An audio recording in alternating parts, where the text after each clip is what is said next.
Hi guys, and welcome to my term project for 15112, the ESEA Enkidu. So let's go ahead and get started with the new game. Essentially, there's a spaceship full of colonists that crash lands on a moon, and we have to help them survive on this uncharted world. So let's get started. You can see we have some little villagers here running around doing their thing, but let's go ahead and walk through how to play the game. As you can see, if we click on them, we can see their name, their age, their action, their health, and all the skills that they're good at. This is true for every single one of them. They all have unique names, they all have different ages, and they all have different skills. So let's try dragging and dropping him onto somewhere. Right now, Luca's going to go to Lab 1. I want him to go to Farm 1. So I can drag him and drop him onto Farm 1, and he's going to go on over there. And he's going to try and do a task. Now, for the purposes of this, I've made it very easy for them to be successful at a task, but it's not actually guaranteed that they are successful at any given task. It actually just depends on their skill level in that. But right now, for the purposes of this, I don't want to spend 10 minutes trying to get them to do something successfully, so I just boosted their stats a little. So Luca right here, he's hanging out. Oh, and it looks like he was just successful. His skill in farming went up, and the amount of food left in the farm went down, and you can see that they also added food to the food levels up here.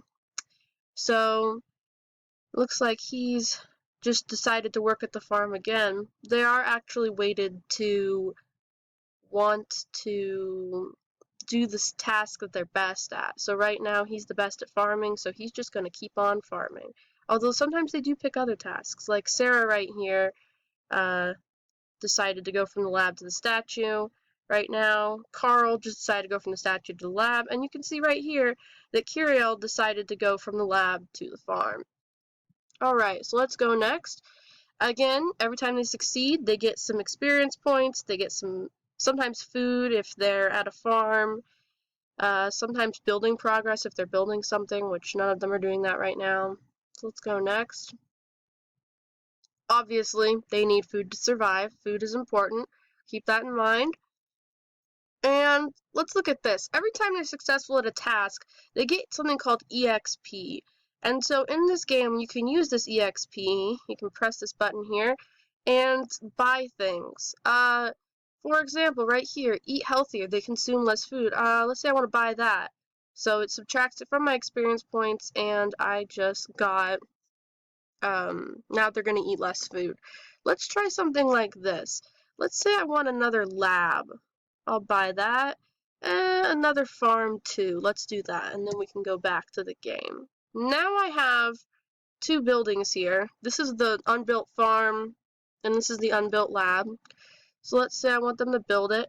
I can drag him and drop him over to here, and he's going to try and build that for me. Now, this will take a while.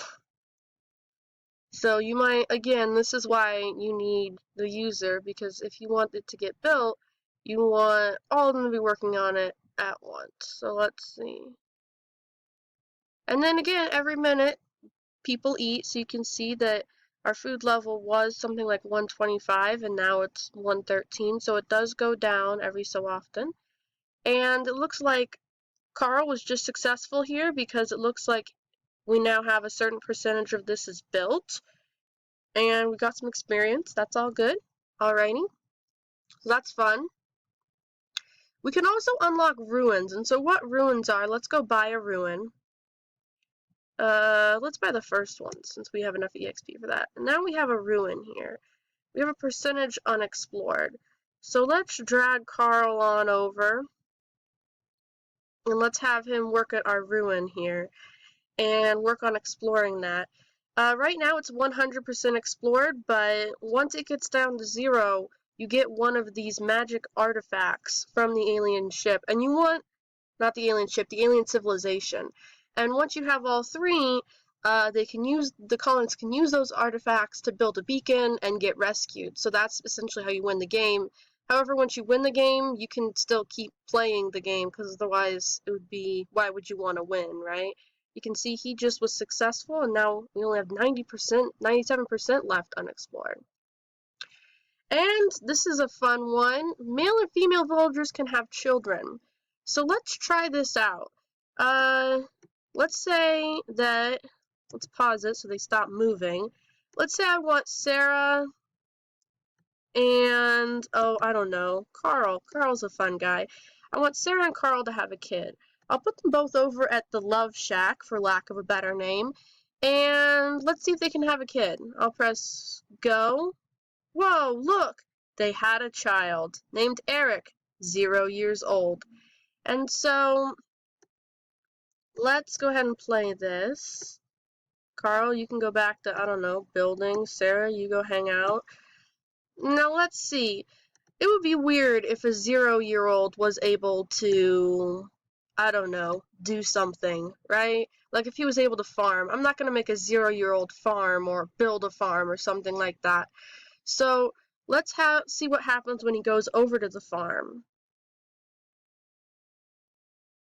Eric is actually going to be watching the work. He doesn't actually work since, again, he's a child, which is good because we don't support child labor here on this uncharted moon.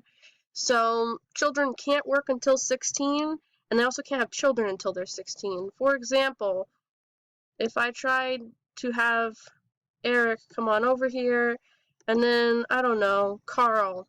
No, let's not use Carl. Let's use Luca. Luca and Eric. Can they have a kid? Nope. No kid. You keep pressing it, no kid's gonna come out because that would be weird. So there are restrictions on this, and it doesn't even always work, so you might have to try more than once. Let's go next. And we have to take good care of our colonists, and the tutorial is over. So that's how we play the game. Now let's pause this. You can also save your game by going to the main screen and hitting save. And I have now saved it, and I can go back to my game and keep playing, but, I don't know, I want to go eat a sandwich. So I'm going to go ahead and close this, and then time lapse, 10 minutes later, I've eaten my sandwich. I want to come back and play my game, but, I mean, I've grown attached to Eric and Luca and everyone I've been hanging out with. So I want to keep that game, so I'll load it, and then I'll go back to playing it. And, oh, they're still here. Here's Eric. Here's all my experience and my food. Here's my current population and everything, which is really nice that I can just go back to it. So, essentially that's the game. I'll save it again. That's how you play the game. It's a super fun game. You can go to the help screen if you want. There's a help screen.